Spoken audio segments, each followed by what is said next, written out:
Hello, my name is Tim Creamer. I'm the Executive Director of the New York State School Boards Association. Welcome to this episode of Newsmakers. I'm very pleased to welcome my guest today, who is Nancy Zimpher, who is the 12th Chancellor of the State University of New York, has 463,000 students across 64 colleges and universities, the largest comprehensive higher education system in the United States. Dr. Zimpher, welcome. Thank you. We're very happy to have you here. Thank you for coming. I really do appreciate it. I'm kind of curious right now as to what do you think about where we're at today, that with the Common Core Learning Standards or some other form of educational standards, testing, and how that work has helped prepare students for entry into college? Well, it's a big question and it takes a big answer, but I'm going to try to boil it down. I think we always will want to have standards. New York has such a great reputation. You know, when we were in Ohio, people looked east. They looked at the regents and the regents exam. And so I think we're in a period where we're listening better. Yeah. I have a great deal of respect for the work that Mary Ellen Elia is doing as commissioner.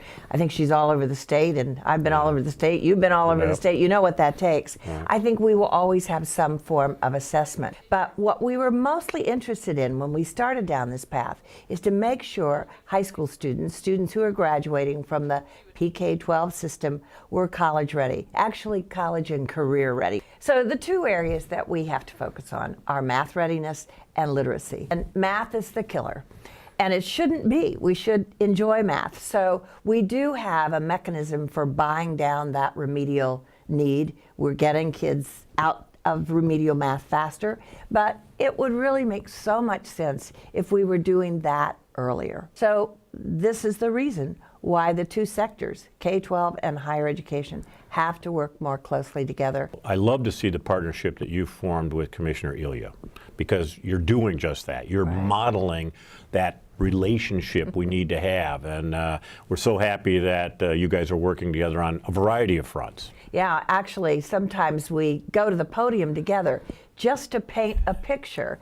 I sort of wish we both had a billboard on, I'm higher ed, you're a PK-12, get this, we are working together. And that makes everybody else think about working together. We've actually been giving some panels and speeches nationally to say the same thing. Right. So we have to find a way to make sure what's happening, not only in high school, but as you well know, in middle school and elementary and pre-K, we have to make sure that that all adds up, and adds up on time when you're in the classes, not later. If there's something that is you could particularly point to that the students are lacking, words of wisdom you might offer, say, here's the one thing you could do, or there's two things you could do that would really prepare you for college entrance. I think it is that high school experience, and I think it's a phrase we're using more regularly, math for understanding. Okay. So that math instruction really says to students, you are going to need this, and we're teaching in such a way that you understand how you need it. Recently, the governor announced the Excelsior Scholarship Program. It's been identified as free tuition, and I think we all know that's not necessarily true.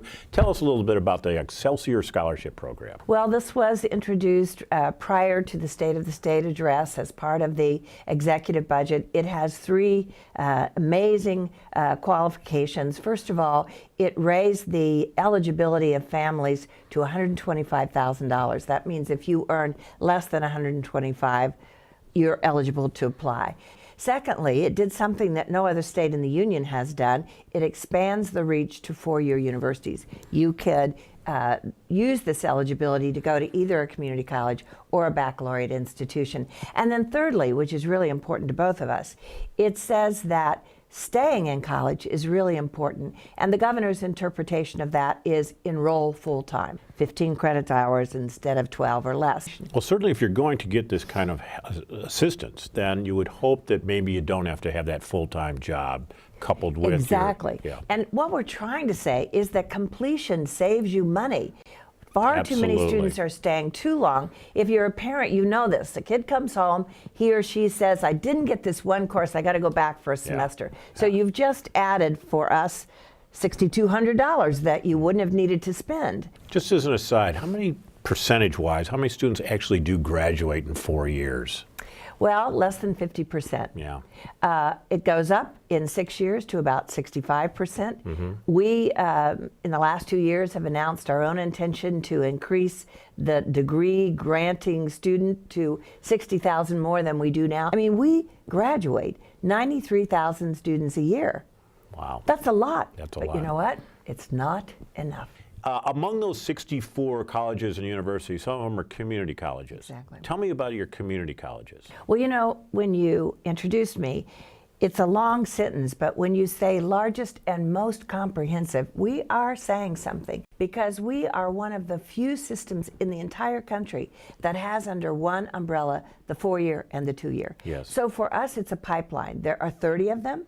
They are distributed all over the states, but by and large, these are students who we take every student. The bar is college, you know, high school completion. Even we can fix that too. Yep. If you haven't finished high school, and they are really the workhorse of the system. Right. Teach New York. Teach. You have this program that you and Commissioner Ilya have spearheaded. Tell me about Teach New York. Well, it really starts with the fact that SUNY graduates about 5,000 teachers a year. It is our Really? largest professional program in all of our campuses. That said, we felt that we really needed to lift up the teaching profession at this time, because as you know, we are having teacher shortages already, not just universal, but by region and by discipline.